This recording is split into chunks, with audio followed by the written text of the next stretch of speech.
porque es la cueva, ¿no?, de los canarios, de las Canarias. De hecho, pues bueno, hay topónimos que vinculan a eso, al canario en esta zona. Bien, y para los que no lo conocen, verán que se trata de un material muy peculiar. Es un material volcánico, se trata de cenizas volcánicas compactadas que salen del volcán que está aquí muy cerca y que en distintos episodios, ¿no?, va alimentando toda esta área de la Vega Galdense, y fíjense cómo se van viendo, ¿no?, los estratos, los diferentes estratos de acumulaciones de cenizas sucesivas, dejando como unos intersticios, unas líneas de debilidad que justamente marcan los episodios. Esta toba, ¿no?, esta materia prima, este sustrato, es muy fácil de tallar. Y esto es clave para lo que les quiero contar en este momento. Nos fijamos, y aludí a él, ¿no?, en la introducción, a el maravilloso friso, a esa composición única que recorre, ¿no?, esta cueva, y que es lo que le da nombre al yacimiento, la Cueva Pintada, y es lo que ha atraído siempre las miradas. Pero en esta ocasión, como se ha hablado tanto de las pinturas del calco digital, queríamos detenernos en lo que es el propio soporte, la cueva en sí, que sabemos que probablemente se excavó en los primeros momentos de ocupación de esta ladera, que se remontan, no hemos hablado de cronología, al siglo VII después de Cristo, es decir, hace aproximadamente unos 1300 años, y que tuvo momentos probablemente azarosos a lo largo de la historia. No tenemos que entender la ocupación de este caserío de la Cueva Pintada en el Agáldar indígena, que es el yacimiento, ¿no? Nosotros siempre hablamos que Cueva Pintada es como un pequeño caserío dentro de lo que fue el gran yacimiento del Agáldar prehispánico. Pues bueno, este espacio singular estuvo probablemente, como les decía, desde el primer momento, y formando parte de ese conjunto de cuevas que lo rodea. Y a veces entramos en él, miramos las pinturas, pero no caemos en la cuenta de lo que supone esta arquitectura por sustracción. Estamos hablando de configurar espacios extremadamente complejos, quitando elementos. Casi siempre la arquitectura se concibe como, bueno, hacer unos cimientos y añadir, ¿no?, paramentos a partir de bolos de basalto, por ejemplo, aquí en el yacimiento de Cueva Pintada, de sillares, de toba, trabajado, y se va superponiendo hasta configurar una habitación, un recinto que nos sirve de almacén. Pero claro, aquí estamos hablando de un concepto completamente diferente. Las personas que son de Gran Canaria o de lugares en donde se conoce lo que es el vivir en las entrañas de la tierra, vivir en una cueva, saben perfectamente de lo que estamos hablando, pero no es habitual, ¿no?, esa voluntad de diseñar, porque es verdad que se necesita un proceso que se conoce como un plan de trabajo, una concepción mental, y tener toda una serie de técnicas que hagan posible esa concepción de lo que queremos. No es fácil. Hoy en día lo que nos cuesta, ¿no?, tener arquitectas, arquitectos que diseñan casas que luego se van construyendo, los problemas que surgen. Bueno, pues estas personas lo hacían de forma magistral, puesto que aquí están todavía. En algunos lugares, y estamos viendo cómo se tallan no solo los recintos centrales, sino también las alcobas. Esa alcoba que, bueno, es verdad que está llena de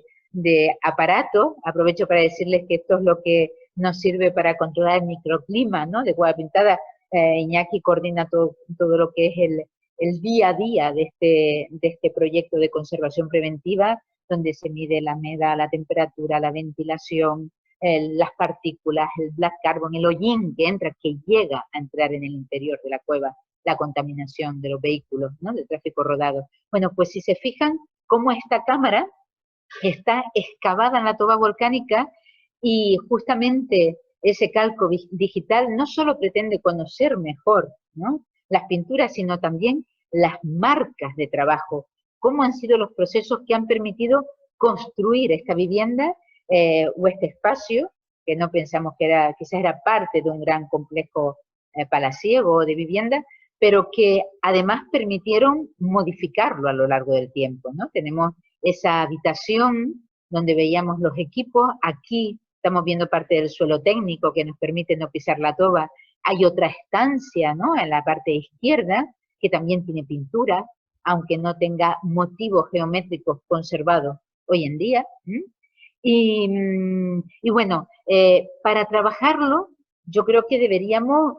pensar con qué contaba esta gente, ¿no? Estas poblaciones que llegaron aquí, estas poblaciones que se convierten, nosotros estamos llamando, es verdad que hablamos mucho de prehispánico, pero son poblaciones canario-amasijes, ¿no? Llegan desde el norte de África y se asientan en este territorio, haciéndose, ¿no? Ese hecho insular va a marcar de una forma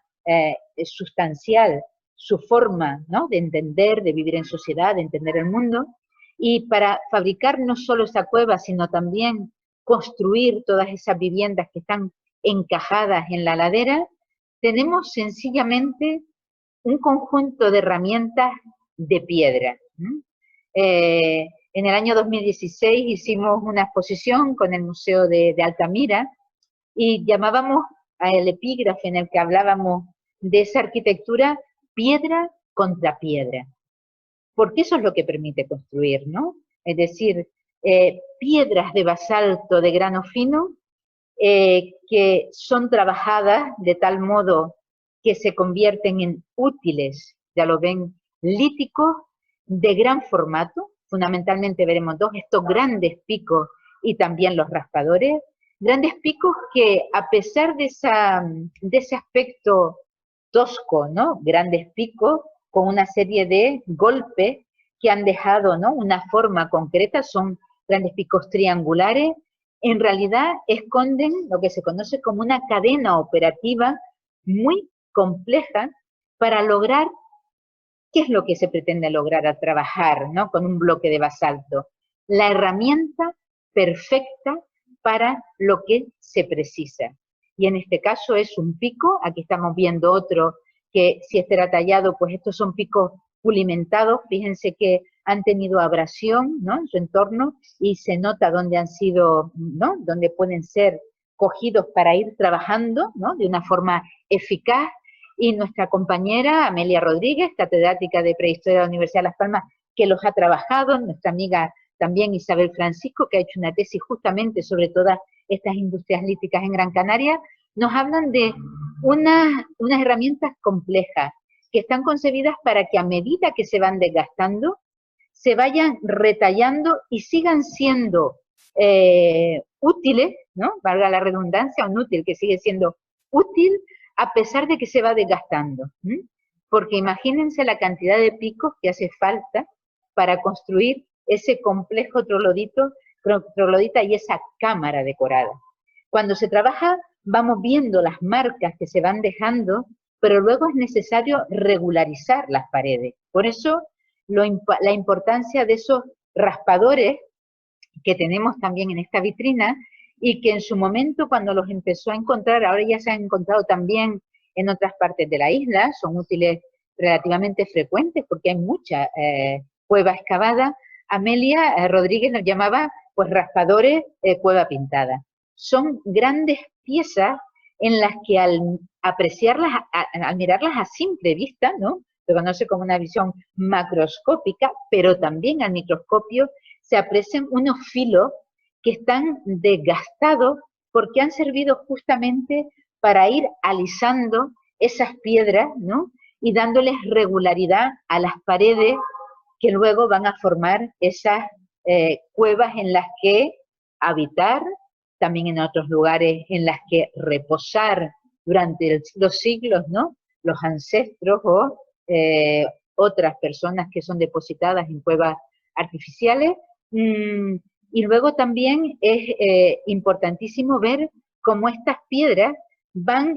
resisten, ¿no?, el paso del tiempo y al final nos hablan con una enorme elocuencia de lo que pueden ser una actividad tan cotidiana como la excavación, esa arquitectura por sustracción de la que les hablaba. A pesar de que decía que no íbamos a hablar de las pinturas, Sí creo que es importante detenernos también en otras piezas que tenemos en esta misma vitrina, porque en el yacimiento Cueva Pintada el almagre, es decir, esas piedras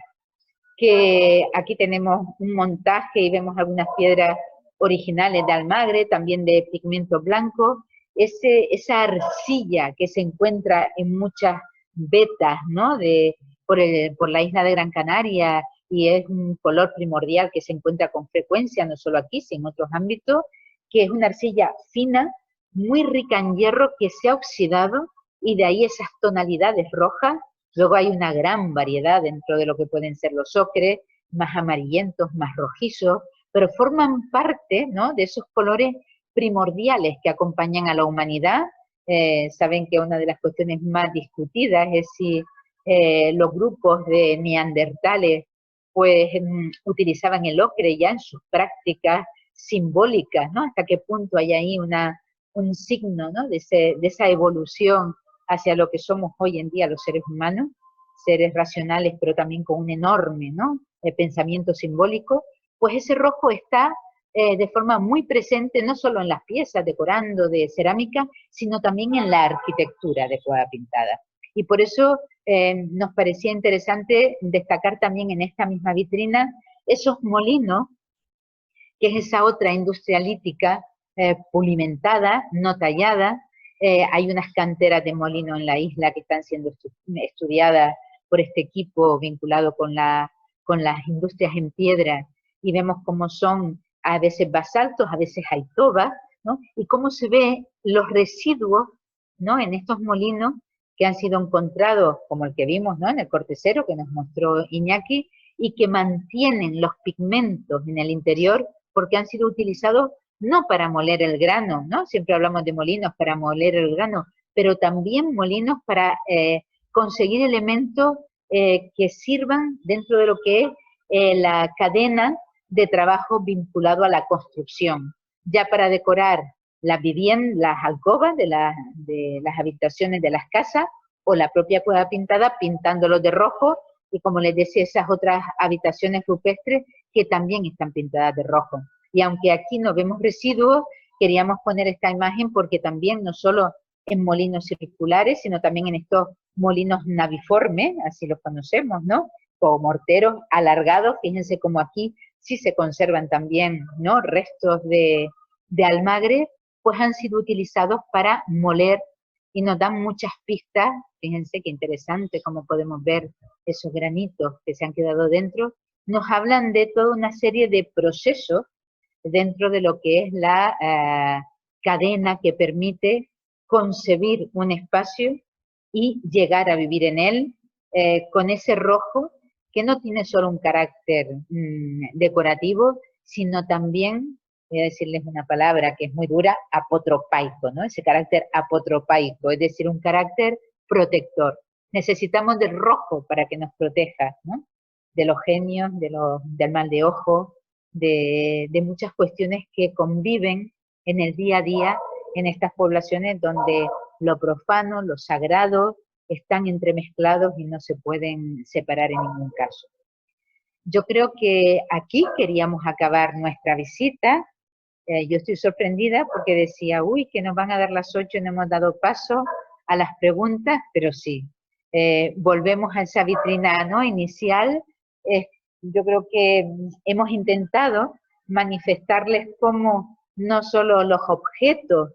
que en ese texto decimos resisten tosudamente el paso del tiempo y permiten que los recuperemos para construir narrativas del pasado, no solo esos objetos constituyen colección, también constituyen la colección toda la documentación que nos permite interpretarlo, esos objetos que el ojo no ve, y sobre todo el pensamiento de tantas personas que a lo largo de los años han pasado por este espacio y seguirán pasando para intentar estrujar la información que atesora esa colección y poder transmitirla ya sea online o sea de forma presencial. Y yo creo que podemos pasar a las preguntas.